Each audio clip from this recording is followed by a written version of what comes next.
પણ આમ આદમી પાર્ટી અહીંયા દેણા માફ કરવાની વાત કરે છે તો પંજાબની અંદર શા માટે દેણું માફ થતું નથી? ગુજરાત મને એવું લાગે છે કે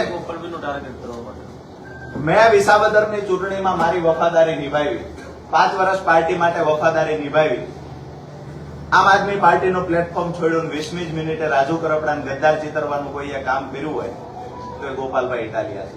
તો સ્વાભાવિક છે કે મારી વાત એની સામે હશે. ક્યાંક ને ક્યાંક મેં વફાદારીથી કામ કર્યું છે, મન ખરાબ ચિતરી અને ગદ્દારીનું કામ જેને કર્યું છે એની પર મારા આક્ષેપો હશે.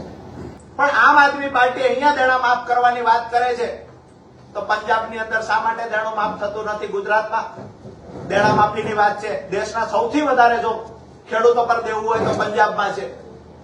બીજી વાત કે ચાવવાના અને દેખાડવાના જુદા જુદા હોય, આવું ના હોઈ શકે.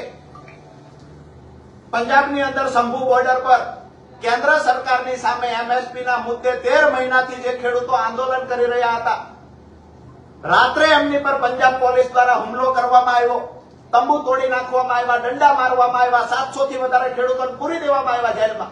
મેં જોયું કે ભાજપના એક માનની ધારાસભ્યશ્રી ઊભા થયા અને સરકારને રજૂઆત કરી કે અમને ક્રિકેટની સ્ટેડિયમની ટિકિટ ન મળી, ન્યુઝીલેન્ડ અને ભારતની ક્રિકેટની ફાઇનલની ટિકિટ નથી મળતી તો સરકાર કંઈક ટિકિટની વ્યવસ્થા કરે. તો સામા પક્ષે સરકારમાંથી કૃષિ મંત્રી ઊભા થયા અને એમણે આશ્વાસન આપ્યું કે સરકાર આવતી કોઈ પણ ફાઇનલ મેચ હશે તો બધા સભ્યો માટે ટિકિટની વ્યવસ્થા કરશે.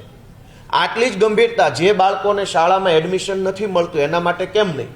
કહેવું જોઈએ સરકારે કે કોઈ પણ દર્દી ખિસ્સામાં પૈસા ન હોય તો એડમિશન વગરનો નહીં રહે દવાખાનામાં કે શાળામાં. શાળામાં જગ્યાઓ નથી, દવાખાનામાં ખાટલાઓ નથી, ગરીબ માણસને બસમાં ટિકિટ મળતી નથી કેમ કે બસ જ આવતી નથી. હજારો એવા વિસ્તારો છે કે જ્યાં બસો જ આવતી નથી, કોઈ વાહન આવતા નથી. એ વિષય ઉપર કોઈ ગંભીરતા સરકારની નથી. પણ અવડી મોટી ગુજરાતની વિધાનસભાની અંદર ક્રિકેટની ટિકિટો ધારાસભ્યોને નથી મળતી એ બાબતના મુદ્દા ઉપસ્થિત થાય છે. મને એવું લાગે છે કે ગુજરાતની જનતાએ આની ગંભીર નોંધ લેવી જોઈએ કે આ વિધાનસભામાં કેવા કેવા પ્રકારના મુદ્દાઓ આવી ગયા છે.